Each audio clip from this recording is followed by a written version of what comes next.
修造片看几个起码买来了。哎。อยากให้เราเป่าเนี่ยก็มาเซ็นเต้นให้เราแกบดาราเปลี่ยนไปอ่ะเนาะ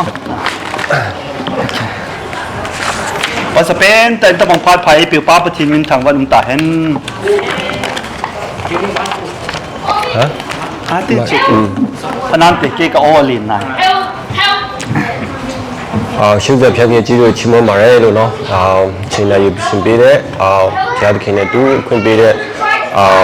电脑嘛，当我现在录制这个呗，准备记录点嘛嘞。ไอ้ตะบงพาดไผ่เปียหูบุ้งสุงาหูบุ้งอุปเทหอยอินขัดเจจุ่มบาจิปาทุกกระพงยินฮีကျွန်တော်တော့တရားကမဟုတ်တော့ဘူးဒါပေမဲ့ကျွန်တော်အသက်တာမှာဖျားသခင်ပို့ဆောင်ခဲ့တဲ့အရာတွေတက်တည်ခံချင်တာဖြစ်တယ်နော်เช่นว่าประเทศทูกษตรปุ่นไล่วันใกล้คูสุมาประเทศไอ้ลำปุ่นเตโฮจุงจางตุนินซาคิกปังโนมินฮีအဲ့မတိုင်ခင်နော်ပြီးခဲ့တဲ့ရက်ကလုံပြီးမျက်လုံးခွဲစိတ်တယ်တတိယဆူတောင်းပေးကြတဲ့သူတွေရောတတိမိပေးတဲ့သူတွေရောတတိမိပေးတဲ့ပါစလုံးရောအရင်ပဲကျေးဇူးတင်တယ်ဆိုတဲ့အကြောင်းဥပပြောချင်တယ်ဇာဟီခဘနီယာကျွန်းကနေပီလုံပီအမီတေနီ operation ချိနကျွန်းအဘုံမီပီတေဟွန်ခေါ်စာတာမဲနမန်ပီစလေခေါ်စာတိုင်းတော့အဘုံစကတူတူပါစလေနဘောတကျွန်းဒီပါတူကပိုင်းနေဆိုတော့ကျွန်တော်ကအခုကျွန်တော်ဒီအသက်တာမတိုင်ခင်ကျွန်တော်ငငယ်တော့က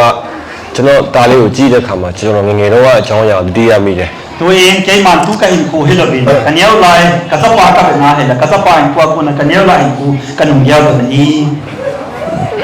သူကအခုဒေါသအရင်ကြည့်ရလို့ထင်ရပေမဲ့ကျွန်တော်ငငယ်တော့ကသူ့ထက်ကပို့ပြီးတော့ဒေါသကြည့်ရသူသူအမားကိနာဟဲလေအလုံဟန်နာကတောလာလာဟေကိနာဟဲလေအခုဒါနဲ့ကိမမဆမ်ကိညာလာကခေါ်ဇောနေဆိုတော့မထင်ရဘူးเนาะကျွန်တော်ဗလာနေတယ်တော့နေတဲ့ဗာလေတော့ကျွန်တော်ဟိနာတဲ့ပြန်နိုင်တူမိုက်သေးဝဟိကျွန်တော်ငငယ်တော့တတိရတဲ့ကျွန်တော်မမိသေးတဲ့အချိန်ဆိုရင်ကျွန်တော်ကဘယ်လောက်ထိစိတ်ဆက်လဲဆိုတော့ကျွန်တော်ညီကိုတဝန်းခွဲတွေဆိုရင်ကျွန်တော်စိတ်ဆိုးတဲ့ခါဆိုရင်ကျွန်တော်လာဆလို့စိတ်ဆိုရင်ကျွန်တော်ကအိမ်မှာရှိတဲ့ဓာတ်နဲ့ဆွဲပြီးတော့လေဓာတ်ထပ်ပြီးတော့လိုက်တာကျွန်တော်ကလေกันเนี้ยลายจุนกะโคเฮตีลาจุนกะเยลกะเฮนาลายนี่ฮีกิกาซินโหนะตาอุนาเปโหก็กิจิมันเอสุลฮามวาเลจัมกะมนากัดดาวจินเฮဆိုတော့လေကျွန်တော်အတော်စီရှေ့မှာကာထားတယ်ကျွန်တော်အကူခုံးမှာဆိုတယ်ကျွန်တော်အတော်ကာထားတယ်ကျွန်တော်เนี่ยเปโหကိမာကဥတေဟောကဆာခါနလုံးဂျမာယာတိခါနိတိကျွန်းအဒါလေလေစီကျွန်တော်ဦးလေးကကျွန်တော်နာမည်ပြောင်းပြီးထားတယ်ကရင်လိုဘာတတိုင်းဆိုတာစိတ်အရန်ချမ်းတဲ့လူငယ်လေးဆိုတော့ကျွန်တော်နာမည်ပြောင်းတော့ပြီးတယ်ကျွန်တော်ကာပညာတေဟောကမင်းနဲ့အမင်းလေးဘောနာဘတိပိတံကျလဘာတတိုင်းတမောကရင်ပါဘာတတိုင်းတင်နာမိဂီလောဒီဒဟမ်နာယာဟဲဘောခတ်ကျွန်တော်ဗီဒီယိုတော့ live ပေါ်မတင်ပါနဲ့လို့မိသားခဲ့ကျွန်တော်ကြောင့်ဒီမှာတိကောင်းမှာဆိုလို့ကိမာအန်ချစ်တူဒီ live မှာဟန်ထားရင်တို့လည်းကျွန်တော်ဒီမှာရှိတဲ့မိသားစုတွေကိုကျွန်တော်တည်စေချင်တာကျွန်တော်အသက်တာဘလို့ပြောင်းလဲခဲ့တယ်ဆိုတော့လေကျွန်တော်တကယ်အရင်ဆိုခဲ့တယ်ကျွန်တော်ပြောလေဆူမီတေဟောဟိုမီတေဟောကဟက်ဆန်နူလာတူညာအစ်ချင်ယာနေကလောကဟယမ်ဒီကဆေတော့အဲ့လေနီကျွန်တော်မနိုင်တဲ့သူတွေစီကျွန်တော်ဘယ်လိုလဲဆိုတော့ကျွန်တော်တခါတည်းရိုက်ပြီးတော့မှကျွန်တော်အိမ်ပြန်ပြေးပြီးပုံးလာကျွန်တော်ကဇောလောမာဟလမကန်ခုချမကဗယာဟိနာကကိဆေယလူကြီးလူကကြည့်ရဆိုတော့ခံရပါလေခံရပါတော့ကျွန်တော်တကယ်လည်းရိုက်ပြီးတော့အိမ်ပြန်ပြီးပုံးနေတယ်ကျွန်တော်အမီကကိနာပြောချလေးနေဂျင်းကိတော့ခါလေကိထိုးနေဂျင်းဘောတာကဘောလာချီတင်လာကဇာမာကိဆေယလူကြီးကရင်နီဆိုတော့ကျွန်တော်တက်တာကျွန်တော်ကတူရသားဖြစ်တယ်ကျွန်တော်ပေနောက်အိမ်တော့မပြုတ်ခင်ပေါ့နော်ကျွန်တော်ရတော့တူတီတာဖြစ်တယ်kay kanku kisiya kay tapatan khat kahiin ဒူကတော့ကျွန်တော်တို့စီမှာဒူပြောသားဆိုရှင်မိဘတွေကအရင်အလိုလိုက်ကြတယ်ကျော်ကမှဟန်ကျော်လာခွေးမနာဟိလေtapatan khat mo hi min alum ha ho ai ki ho ne ဆိုတော့ကျွန်တော်မှာတကယ်မားတဲ့လမ်းတော့ပစ္စည်းရဲ့လမ်းကိုတွားနိုင်တဲ့ကြတယ်လေအများကြီးရှိခဲ့တယ်ကျွန်တော်တက်တာကဲကနေလာဒီတပငါဆိုနချီစနာစင်နလမ်ဇောနမနောအနချီကတိကနေခါနေဆိုတော့ကျွန်တော် background ကြည့်တဲ့ခါမှာကျွန်တော်အမေဘက်ကအဖိုးကတော့ ECC ပဲက Kay kasanjin tu ka family background ki bana la kapu te lam hi kapu pa hi mi mong kha hi na umni nge mi kha dai hi ငါတော့ဖိုင်းတော့သူ့ကိုငါတီတီလေးပြီးလို့ရှိရင်လေသူများငါကြီးကြီးယူလဲဘာမှမပြောအိမ်ကိုပြန်တက်လာတယ်ဝမ်းမြောက်စွာနဲ့တက်လာတယ်ကျွန်တော် Mama na chinong ne min ma din ta kilama nyal sken pil ki patano ta hi ki choyang ki le mi hi kapu pa ဆိုတော့ကျွန်တော်အဖေဘက်ကဖိုးကတော့နည်းနည်းတောက်တတ်တယ် kapala na kay kapu cho hi le kapa pa cha cha pha don che ni ကျွန်တော်အဖေကိုသူဘယ်လိုခွာပေးလဲဆိုတော့တာလီတဲ့လောင်းကစားနဲ့အရက်ဆိုလို့ရှိရင်တာလီအရက်ကိုပဲယူပါလို့ကျွန်တော်အဖေကိုခွာပေးခဲ့တယ်ကျွန်တော်အဖေက kapu cho kapa ko mai bi de na til ko ram te le ji gambling na gambling le ji zu ke lan net ya le zu zo ke lan ei tin hi ei an til ko ben hi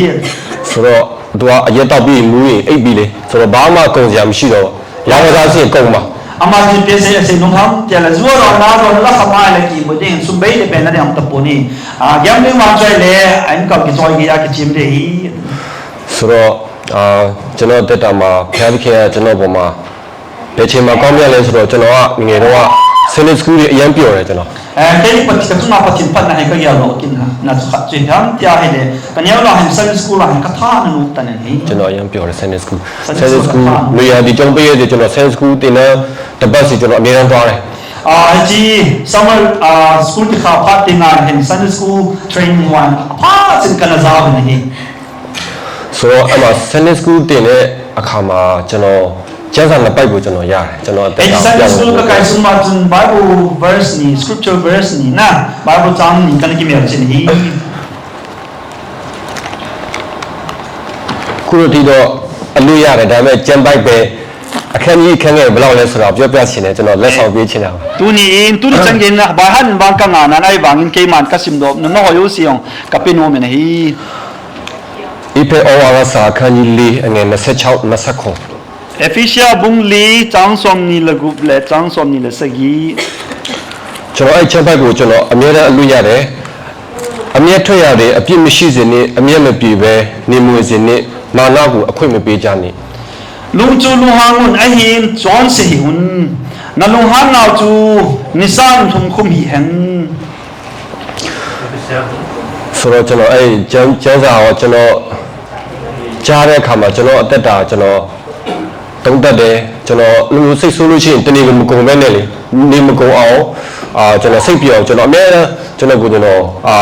ခွန်အားယူတဲ့ကျမ်းစာနဲ့ပတ်သက်ပြီးတော့လေ ya chun khijin ya ke pan chun ke ni pi kain kwai pi ka zuyam tia le kanung ha na hi bangin kalongan na hin sanung ka ahin su hap te ring ka ngai tu ni ko ka mangin hi ဆိုတော့ဒီနေရာကျွန်တော်ကအရက်တောက်တာကိုအရက်တောက်တဲ့လူကိုမကောင်းတာပြောတာမဟုတ်ဘဲနဲ့ကျွန်တော်ကလူကောင်းကောင်းတယ်ဒါပေမဲ့အရက်ကမကောင်းတာဖြစ်တယ် zuron kiti hi apa poi apa ti tu ka sei nom na in ni hem ya pamoy pun zu ji hi atene ဆိုတော့ကျွန်တော်ခွာပေးချင်တယ်ဒီမှာရှိတဲ့ကလေးတွေ Sunday school ဆိုမှကျွန်တော်တို့လုံးဝပေါ်ပေါ်ထားလို့မရပါဘူးကျွန်တော်တို့ကလေးတွေရဲ့အနာဂတ်အတွက်လေ tu nin chlai cha ti ho mai ka be na he le hi ya mo nok tha ma hin koi man kha ju ka nom poni cha naw te apoi mo da ni ဆိုတော့ Sunday school တင်တဲ့ဆရာဆရာမတွေလည်းဖျားခင်ကောင်းကြီးပေးပါစေ tu ni in cha na te Sunday school ji oi zo ho pachin phathi bo ta hen ဆိုတော့ကျွန်တော်ကနောက်ကျမ်းချက်တစ်ခုကကျွန်တော်ခေါ်ရတဲ့ကျမ်းချက်တစ်ခုရှိတယ် aba na Bible chang ka khanga na Bible chang khatam kin ni ရှမဿဲအခန်းကြီး9အငယ်7 Matthew bung sagi chang som lan ni sunga တင်းတို့ဒီကိုလိုက်သူတစ်ပါးအားပြုစီလိုသည့်အတိုင်းသူတစ်ပါးအားပြုကြလော့ဤပညာတိကပညာတိကျမ်းနှင့်အနာဂတ်ကျမ်းတို့၏အချုပ်အခြာပင်ဖြစ်သည် Hizia chun imalam zo sia min nalung nang ho itina bol na dei jam na dei ziu na dei zum nang ho zong chutabang chun bolun izena mitile hichu chondan thupe le them ga ho thu a hi ဆိုတော့ကျွန်တော်တို့လူသားတွေအများအကောင်းပဲစားချင်တယ်ကျွန်တော်လည်းအကောင်းစားချင်တယ် mi hel in kwa ke tinga ile ai pe na kin no mi na kin no mi hi ken no kan no mi kan no mi hi ဆိုတော့ကိုစားချင်တဲ့အကောင်းစားချင်တဲ့အတိုင်းပဲသူများကိုကောင်းတာပဲကျွေးစေချင်တယ် ken no khoi ta ka du pen kan no ma กันเนี่ยมาผมมีรออ้อยเป็นกันเนี่ยสากระโดนสานุมินี ဆိုတော့ကျွန်တော်ဒီနေရာမှာပြောတဲ့အချိန်မှာကျွန်တော်အများအားကောင်းတာမဟုတ်ဘဲနဲ့လေကျွန်တော်ငငယ်တုန်းကဒီတဲ့ဆိုးခဲ့တယ်ဆိုတဲ့အကြောင်းပြီးတော့ဒီတဲ့ဆိုးနိုင်ချေရှိတဲ့ထဲကနေတော့ဘုရားသခင်ကကျွန်တော်ဝေယူနှုတ်တယ်ဆိုတဲ့အကြောင်းကိုပြောချင်တာဖြစ်တယ် Punya kesenyum lebih benzu, kayak kau ye kau pai kau dinai. Kanya orang kagil lo dan, jadi teman kagil lo nalap pi aku nak pacin. Kagil lo be nading mana aku nak pacinin. Hu doa hitiahi, hitan ko mansa cuma pacin hoi nak nak kapon nom hi. ကျွန်တော်ဆိုတဲ့အကြောင်းသိချင်ကျွန်တော်မျိုးသမီးကိုမေးလို့ရပါတယ် Jadi jangan kagil lo ham tiada kanu yang macam he. ကျွန်တော်အရင်ကြီးရတဲ့သူဖြစ်တယ်သမင်းဆိုင်ငပိရီတိုးဆရာဟင်းတော့ပါမှပဲအဆင်ပြေတယ် Kahi anala no mi khat kahi bukannya dinong le ngatu kari kara on cangkea ne din khoi din tham ni tam piam lo wa la ne thai lo mi kahi ဆိုတော့ကျွန်တော်အမျိုးသမီးကိုအရင်ပဲကျေးဇူးတင်တယ် kazi nu chunga lo ke pa chu ka pom ni သူနဲ့တာကျွန်တော်မရဘူးစီကျွန်တော်လူပြိုကြီးလည်းဖြစ်နိုင်တယ်လို့ ama to ai ke che hen tu nya ni bulan pu te kha lo ka hi mai te hi ရွာမှာတော့ဖြစ်ရပြီးတော့မှလက်ထောရမှာကျွန်တော် in lam ke le la bom ka si mai te lo ka ho mai te hi ဆိုတော့ရမ်းပဲကျေးဇူးတင်တယ်သူကျွေးမပြူစုပေးတဲ့ကျွန်တော်ရဲ့သူ့ရဲ့အမိဘောနော်ကျွန်တော်ရောက်မှာပဲရမ်းပဲကျေးဇူးတင်တယ် ama sa pa nga hin ko ka ai san ya ki nga na ko an tu ma ka ke pa hi ဆိုတော့ကျွန်တော်ကျမ်းစာအကြောင်းတော့မသိဘူးကျွန်တော်ကျမ်းစာအကြောင်းလည်းမသိဘူးဒါပေမဲ့ကျမ်းစာထဲကလူတယောက်အကြောင်းကိုကျွန်တော်အနေငယ်ပြောပြချင်တယ် Bible school ka kai lo jin Bible chung chang chuang tam pi ka he pu nai ban Bible sunga chan chin chu khat ka he ka na ka hu mo min hi သူကတော့အခုတင်းတော်မှာစိတ်ဝင်စားနေတဲ့ယူဒရှ်ခါယုတ်တော့မဟုတ်ဘူး dunia ho pu sunga ilung lu na pi pen juras karo pam chai puin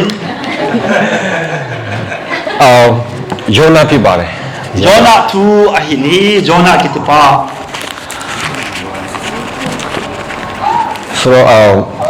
ယောနာကိုယောနာကဟီဒီယလူမျိုးဖြစ်တယ် Jona kiti hi Hebrai mi hi ဆိုတော့ဘုရားသခင်ကသူ့ကိုနိနေကိုမြို့ကိုတွားပြီးတော့မှတရားဟောခိုင်းတယ် Nenele ko pia chi a pachinin atu sei dingin asolen hi အဲ့ဒီခါမှာသူကနိနေမြို့ကိုမတွားချင်ဘူး ama na chi nom ta puin အကြောင်းရင်းကတော့သူကနိနေမြို့သားတွေကအာရှုရိလူမျိုးဖြစ်တယ် aye chu ashri mi kiti ho chi ela nenele ko mi ho chu ahibin သူရဲ့ဘူဘေးတွေကိုအရင်တော့ကျူးကျော်တိုက်ခိုက်ပြီးတော့မှတပ်ဖြတ်ခဲ့တဲ့အကြောင်းအရာတွေရှိခဲ့တယ် Iza piang ute hau Jona akhang mi te ho ana thana na mana tana su semi ya hi jiu chun abet nom pun hi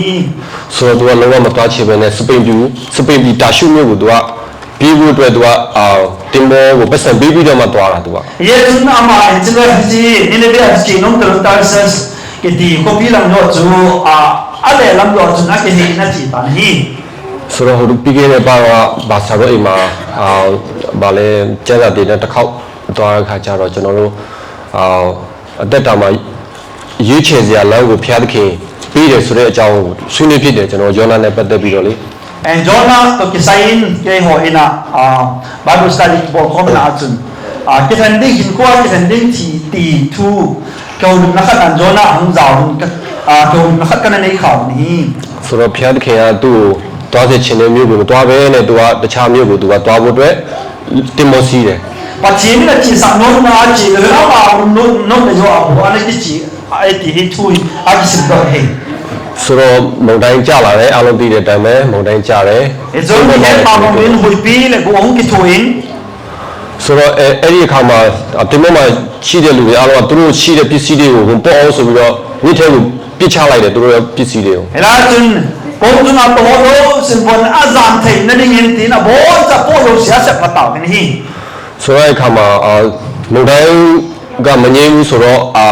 တင်မောဒီကပတိန်မောလည်းသူကလိုက်ရှာတယ် ya chun he chi ya se ha go ba chun na ach chum po ne he le ji captain pa chun mi an ho ta ni hi ဆိုတော့တင်မောရဲ့ဟိုဘိုက်အောက်မှာအမားလုပ်ပြီးတော့ကောင်းကောင်းကြီးအိပ်ပျော်နေရတော့ယောနာဖြစ်ပါတယ် ji ko tu na to da bo na ni ya pachin tu pe le bo ke Jona su ta ni ki mun ne hi ဆိုတော့တင်မောတကြီးကသူ့ပြောတယ်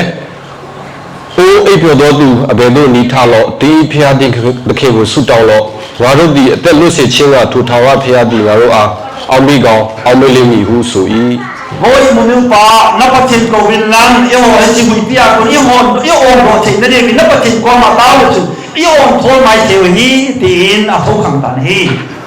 ဆိုတော့ကျွန်တော်တို့ရွာဖျားเจ้าမှာအဲ့ဒီကျန်းချက်ကိုဖျားเจ้าမှာတခါတည်းရေးထားတယ် e jan jo ko ko wa hoi na hin si ba ko chu hi ba ma akisi na hi ကျွန်တော်တို့ချင်းနေငယ်တော့ကျွန်တော်တို့အများအားအဲ့လိုဖြစ်မှာဖျားเจ้าမှာလေ e chu kan yaw da hi pam do hi hoi na ai mu kai mai the ni te ဆိုတော့ तू ကလိုးပြီးတော့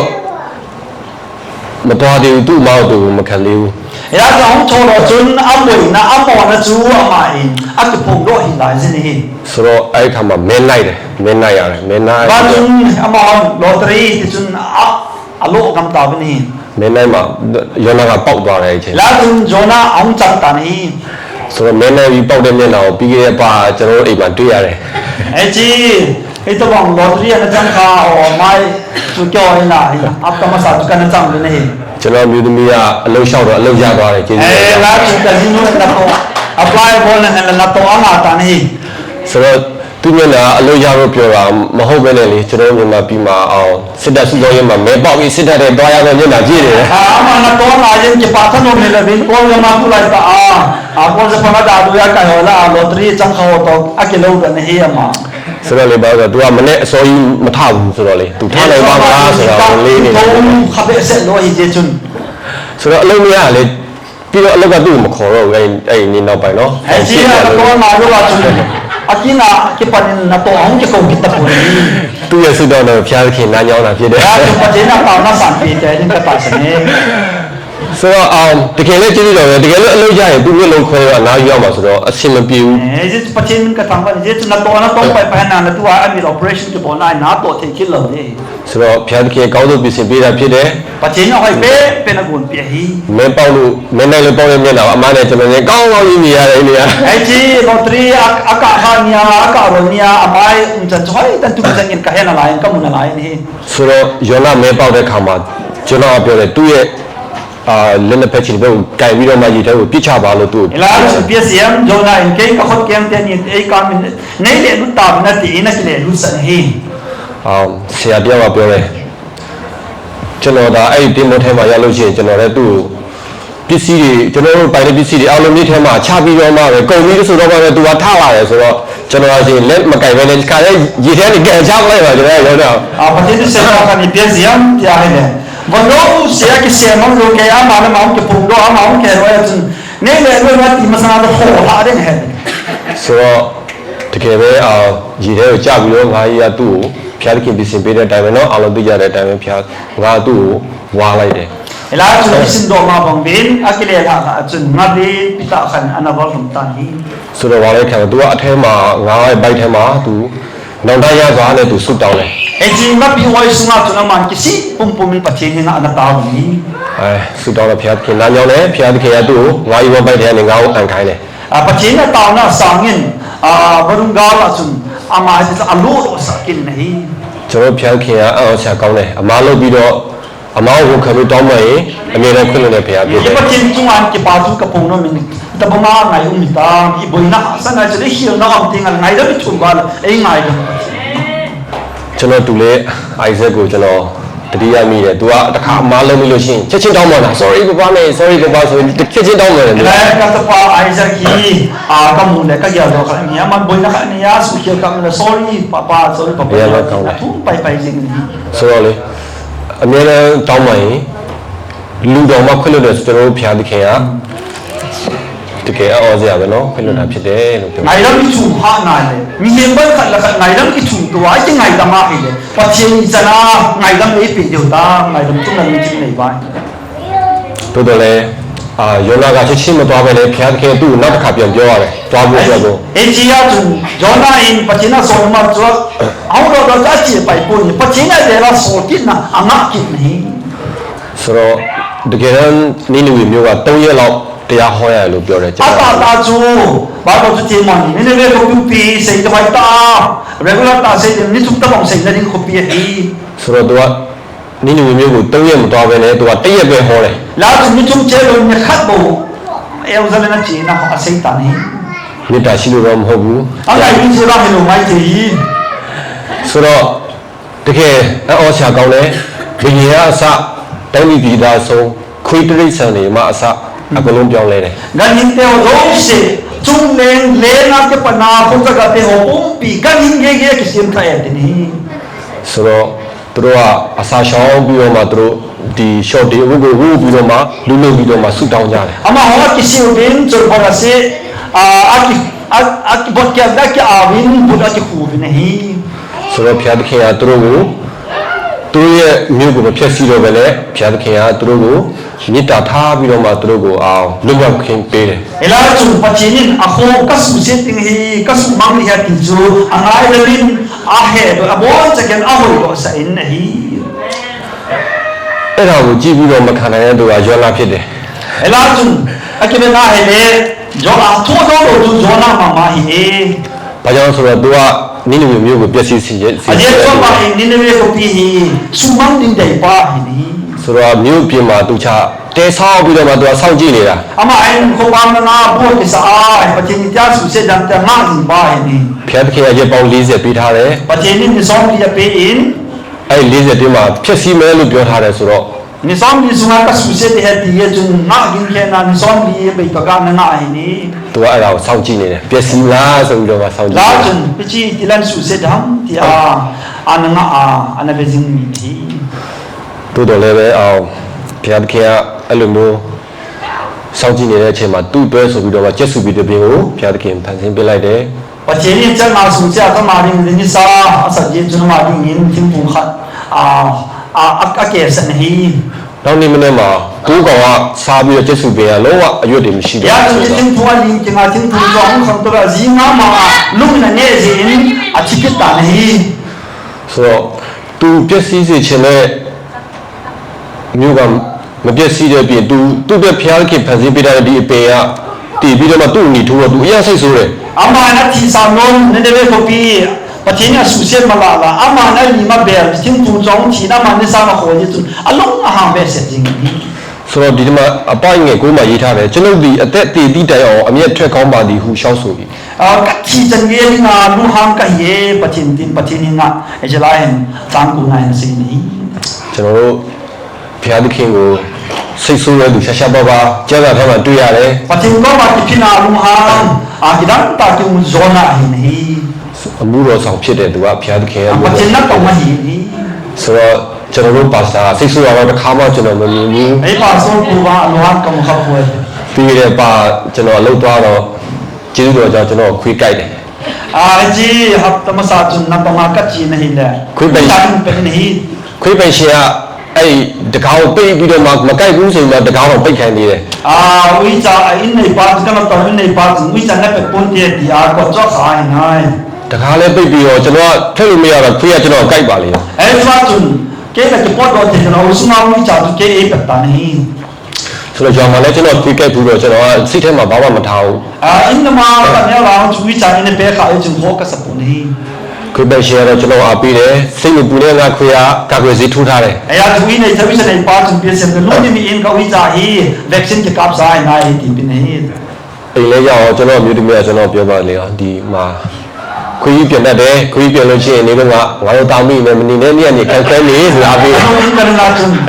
wi mo nang be mai te nang be la ka on mu cha na chen te do de ai ti ni.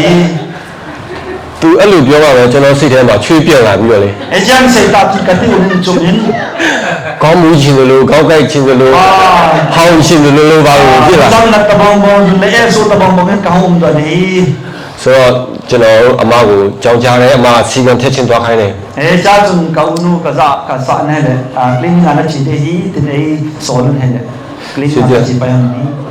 စီကံသွားတော့ကျွန်တော်တို့ register လုပ်ရတယ် register လုပ်ရတယ် register a board sa ni. ဆိုတော့နောက်မှလည်းဆရာကပြောတယ်စိတ်မပူနဲ့ဒီနိုင်ငံမှာခွေးယောဂလုံးဝမရှိဘူးဆိုပြီးတော့ကျွန်တော်ပြောတယ် Last nurse nu le ji doctor pu chun nu gi bin chla ka ma nu mo na om pu ni lo de kap sang ni. ကျေးဇူးတော်ကြောင့်အဲ့ဒီစီကံသွားရင်ပုံမှန်100 register ပေးရတယ် Tang lo chun chun la ka ma clean nga che la suma ke pin patin nu sin na ke pu ni la. တ တိုးတော်လည်းခွေးကိုက်လို့ဆိုပြီးတော့တကြက်မှမယူဘူးကျွန်တော် အာဝိဇ္ဇာနဲ့ပယ်ရတဲ့ကျန်ခါလို့လာပေါ်နေ ဆိုတော့ကျွန်တော်ကကျွန်တော်လမ်းစားတာပေါ့နော်ခါစားနေဒီ လာကျန်မှာကဒိုင်းနေ စနေနေ့ဖြစ်တယ်လေ ทำจะเนี่ยหิน ဟောင်းဆက်သွားရင်လည်းခွေးကိုက်မှာမဟုတ်ဘူး ผมเสียเราก็จะวิจารณ์นับแต่เราจะหิน ဆိုတော့တကယ်လည်းဟုတ်တယ်ကျွန်တော်ပါစတာလေးမဲကျွန်တော်စနေနေ့လုံးမလုံးနဲ့ကျန်တာတင်လာလား ผมเสียเยอะเลยว่ะทำจะนี่เลยไบเบิลสตัดดี้ของมันตามมาของมันตัดจริงนี่ ကျေးဇူးတင်တယ်ကျွန်တော်ကြိုးစားပါမယ်လို့ แกคนคนนั้นนี่ที่นำมาก็มาเสียนี่ ဆိုတော့ယောနာကတကယ်အရင်ဒေါသကြီးတာလူတွေမဟုတ်ဘူးနဲ့ဘုရားသခင်ကိုတကယ်အမျက်ဒေါသထွက်တဲ့သူဖြစ်တယ် ย้อนไปที่ป่านี้นี่เห็นจุงจำจงเรื่องปัจจิมจุงเอาที่พินไทยภาษาอันนี้ ဆိုတော့ဘုရားသခင်ကသူ့ကိုပြောတယ်မင်းမဆိုင်ဖ ೇನೆ တွတ်သူလူလိုပေါက်တဲ့ချက်စီတွေတော့နှမျိုးရင် ปัจจิมนี่นำมาก็มาเป็นเสียนั่งนักตูกันเห็นว่านั่งทั้งนั้นก็เป็นว่าอามาแล้วมาหุ่นแกอามาแล้วมาที่จุงเอามันนักที่พินแกนั่งหันเถอะ ဘာကိုယ်တိုင်ဖန်ဆင်းထားတဲ့လူသားတွေမိတဲ့ကပို့ပြီးတော့နှမျိုးတယ် ไอ้มันกัลินกับเบลก็มาก็สิ่งนี้เห็นแต่จะน่าต้องไงนั่นกินเห็ดหรอ ဆိုတော့ကျွန်တော်ဘဝတက်တာမှာဘုရားသခင်ကအမြဲတမ်းသူတင်တယ်ကျန်တဲ့ထဲမှာမဟုတ်ဘဲနဲ့အပြင်မှာလည်းကျွန်တော်ကိုသူတင်တယ် ปัจจัยนี้เขาว่าเห็นอันนี้สิ่งนี้ดีไอ้ที่เขาสิ่งไอ้กายสิ่งไอ้หัวเป็นสิ่งนี้ ဆိုတော့နိုင်တဲ့ထဲကနေကျွန်တော်ကိုရွေးနှုတ်တယ် ไอ้ที่อามาไอ้ดอกนี้ ဆိုတော့ကျွန်တော်ပြီးခဲ့တဲ့ပတ်ကကျွန်တော်တက်တိခံစားနောက်တစ်ခုရှိတယ်ဘုရားခင်ကျွန်တော်တို့မိသားစုကိုအသက်ဘေးကနေလွတ်မြောက်စေတယ် ไอ้ที่ฮัตตมาสาจุงจังจุงอาสาที่กับปนนนะครับปัจจัยนี้ที่นั่นที่กับตัวเราว่าคนเองเรานะครับก็ใช้เรื่องนี้ ကျွန်တော်တို့ပါလိုက်ပူရဲ့ညီချတဲ့နေ့ကိုတွားကြတယ်မိသားစုတွေ ไอ้ที่ปาโลกูอีกคนอยู่ที่นี่ว่าจุงกัจจิดอกนี้ အပြန်လမ်းမှာကျွန်တော်တို့မေတ္တာမှာရှိတဲ့ဒီကြောက်ကြီးရှိရလေ highway မှာရှိတဲ့ကြောက်လေးဖက်မှာကြောက်မှာမိပွိုင်ကဒီ temporary မိပွိုင်ထားတဲ့အဲ့နေရာမှာ ไอ้ที่หามูลค่าเนี่ยมันเกลี่ยลำบากจุงเกี่ยมันไอ้ที่ลำกองขัดพกองขัดตัวมันเกี่ยงกองขัดไหนการเผาเนี่ย အဲ့ချိန်မှာမိရနီးနေတယ် ไอ้เราจุงไอ้ที่เขาเป็นอะไรไม่สันนี่ ကျွန်တော်စိတ်ထဲမှာမြေချိုက်ပြလာကျွန်တော်ပါလိုက်ပြီးအကြောင်းစဉ်းစားတယ် ไอ้ที่สุ่มเสียจากการที่ผมมาจุงปาโลกูจันจินถูกกระเกี่ยวเลยนี่ ဘုရားသခင်ဘာဖြစ်လို့ဒီလိုမျိုးဖြစ်စေရတာလဲ ปัจจัยนี้เป็นยังไงผู้ผ่านไอ้ตะบงนี้จุงอาจุสายโอ้กัน သူမသိခင်ကကျွန်တော်ကိုပြောတယ်လေအခုကျွန်တော်စောစောဩစတြေးလျရောက်လို့ရှိရင်ကျွန်တော်ဒီလိုဖြစ်မှာမဟုတ်ဘူးလို့ อามาอินอดัมลาจุดที่หุ่นนอนที่ตะบงมุ่งมาหุ่นหนึ่งออสเตรเลียมุ่งมาหุ่นหนึ่งเอวตะบงกระตูดูดีอันนี้ ဆိုတော့ကျွန်တော်တို့စဉ်းစားတယ်သူ့မှာတောင်းဝင်အများကြီးရှိတယ်အခုအကြီးဆုံးဖြစ်တယ် ก็เกี่ยวกับเหตุนี้อุปาหินอามาอินอันนี้ก็ว่าปุถิตังเปียงกับนี้กันเห็น သူ့အတွက်လုပ်ပေးရမယ်သူ့အတွက်မိသားစုကိုသူလုပ်ပေးရမယ်တောင်းတယ်အများကြီးရှိတယ်လို့ကျွန်တော် อัน ကြား นี้ တယ် สุญญาดิงาโปดิตังเปียกิคำเดินลายที่กันเห็นนี่ သူကလေးလည်းရမ်းငယ်သေးတယ် อาจารย์เดียวอันนี้เอาหน้าจีนี่ ဘာဖြစ်လို့ဒီလိုမျိုးဖြစ်စေရတာလဲဆိုကျွန်တော်စဉ်းစားတယ် อีพีดิงาปัจจินที่ตะบงอาเหตุจุมาจุสายโอ้ที่ก็เกี่ยวกับไงตัวนี้ ဒါမဲ့ဘုရားသခင်ကသူ့ကိုကျွန်တော်တို့တက်ပို့ချစ်လို့သူ့ကိုခေါ်သွားတာဖြစ်တယ် ไอ้หินปัจจินบางยี่ห้อสร้างนะยี่ห้อไงสร้างนะอามาไงดูโซ่แล้วจะมาโกงตาที သူလုပ်ရမယ့်တောင်းရင်အားလုံးဘုရားသခင်ကတောင်းယူတယ် อามาดินร้องจะเล่นสวาดิปัจจินได้อะไรนี่ ဆိုတော့ဒီမှာကျန်တဲ့သူ့အမျိုးသမီးနဲ့ကလေးတွေအားလုံးလည်းဘာမှပူစရာမလိုဘူး ตัวนี้อาเซียนจะเป็นหัวสุมิเตลุงกิมันนี่มาจำคนนี้ ။ဟောဆရာနိုင်ငံမှာ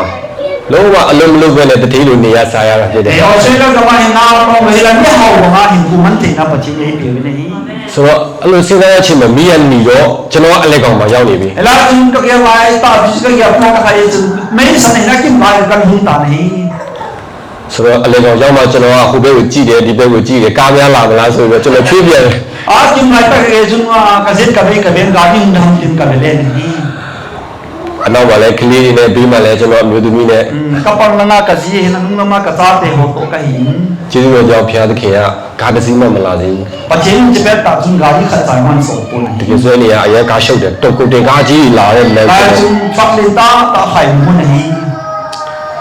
ဆိုတော့ကျွန်တော်ကကားမောင်းနဲ့ချွေးပြန်တယ်အိမ်ပြန်ရောက်လာတယ် เวลาจึงการที่อุ้มจึงกันที่อุ้มในจุดหินของหุ่นนี่ ဘ အသက်ပေးကနေကယ်တဲ့ဘုရားသခင်ကိုကျေးဇူးတင်တယ်လို့ကျွန်တော်စားလိုက်ပုံကိုကျွန်တော်အများကြီးကြည့်တယ် LG cái qua chỉ là thế à cô lấy là đồ bát chín cái thằng ba thằng ghé lên LG cái bia bốc mà phát sinh cả cái tan gì ဘယ်ချိန်မှကျွန်တော်ဖိုင်းလဲကျွန်တော်ပိုက်ကိုရော့လဲဆိုပြီးကျွန်တော်လည်း cái bia cho lên thì mấy quay cầm mũ đam thì ba cái lúng cái chất tận cái là bên thì lúng liếng lào đấy ဆိုတော့အဲ့ဒီပန်းနာပိုင်းမှာကျွန်တော်နဲ့အလုံးမှာကျွန်တော်အဲ့လမ်းကိုနောက်တစ်ခေါက်ပြန်ဖြတ်မိတယ် là cái nó khác cái nó có khác gì này hi ဖြတ်ပြီးတော့ကျွန်တော်ရေဆုံးရှာတာ mobile speed camera တက်ထားတဲ့အတွက်ကျွန်တော်ရေဆုံးရှာတယ် là cái bao bao là chúng áp qua mà hình chỉ camera mắm speed camera hồ mắm thì cái mà sắp này ကျေးဇူးတော်ကြောင့်ပါခင်မှာမရှိဘူး Jadi usin camera kat jaket apa nih? ဆိုတော့အသက်ပြောနေကြတဲ့မကပဲလေကျွန်တော်ဘာ point မှလည်းရောဆရာမလို့ဘူးဘာ file မှလည်းကျွန်တော်ပေးဆရာမလို့ဘူးဖြစ်တယ် Chính na apa nih? Do ke bil hela di meru point kat jang kam lo ni. Pacin ka thang ba ni. ဆိုတော့ဘုရားသခင်ကကျွန်တော်ပုံမှာအရင်ကောင်းမြတ်တယ် Pacin ni kan sun ka cuma apa na pha pacin ni.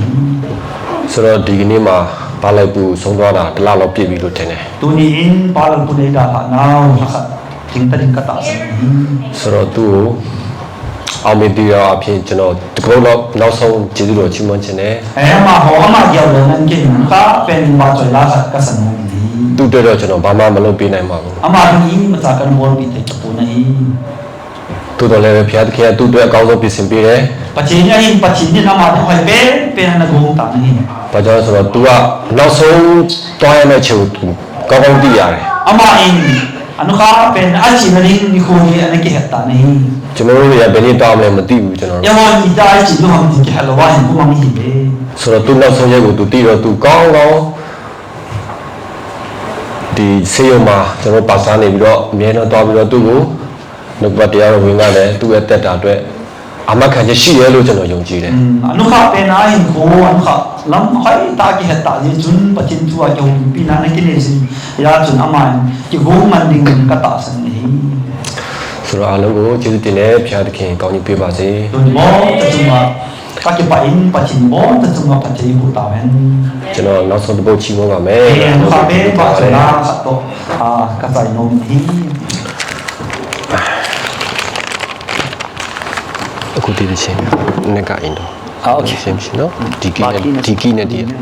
โอเคပေါ့ပေါ့ကျွန်တော် basic ပဲနော်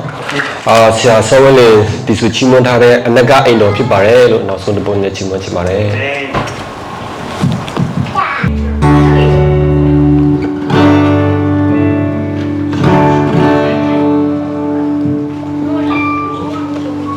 ကျွန်တော်တချင်းဆိုရင်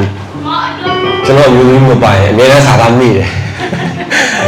စာတခါလေးရေးလာတယ်စာမနော်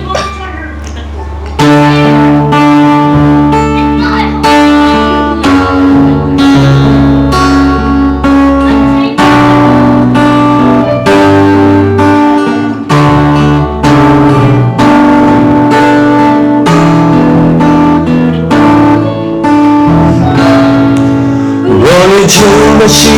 ခဲ့သောလောကီသားဝဲ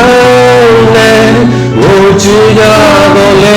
ယေရှုကိုယုံကြည်သူဝမ်းမြောက်စေမည်ထေကောင်းပြီးနိုင်ငံတော်တွေဝဲနေချီတော်ကားကိဒေကြည်တရားအောင်ဆုံးချီ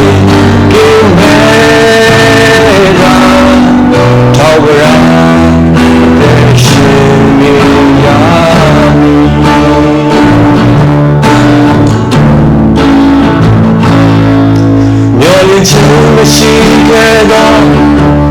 လောကီသားတို့ဝမ်းနဲ့ဝိချီကြတော်လေယေရှုကိုယုံကြည်ဝမ်းမြောက်စေမည်ထေကောင်းကြီးနိုင်ငံတော်တွေဝဲနေချီတော်ကားခင်ဒီတရားအောင်ဆုံးချီ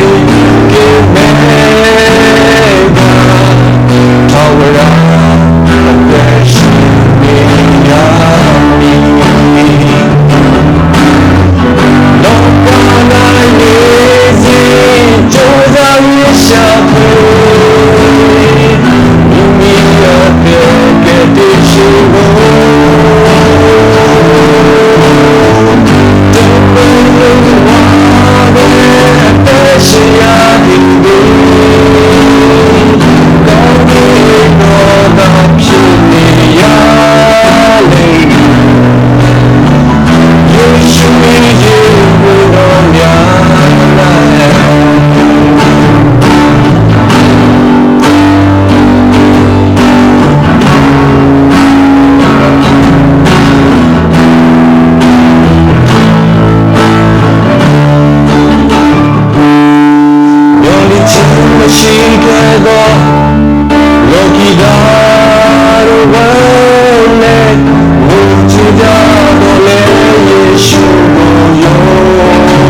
ပြန်ခင်ကောင်းပြပါစေ